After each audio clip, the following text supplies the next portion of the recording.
This is the 8-shelf indoor plant stand. Now we actually have this outdoors. One of the questions people had was, is this okay for outdoors? I would say you'd want to have it in a covered area. They mentioned it being maybe on a balcony or a patio or something. I think it's a really good thing for that, but I wouldn't leave it in the rain. Let's take a closer look at this. It's a faux wood finish, but it looks really good. And it has a metal frame. It's 60 inches tall, so it's quite a big piece.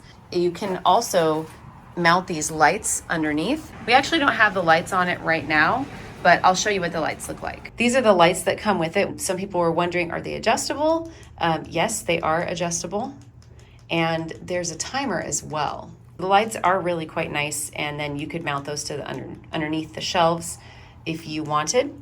And my husband put this together. How difficult was assembly? Assembly took about 20 minutes. It did have a lot of parts, but on the whole, it was very straightforward to put together. And this does also come with a strap to mount it to the wall so that it doesn't fall over. And it looks great.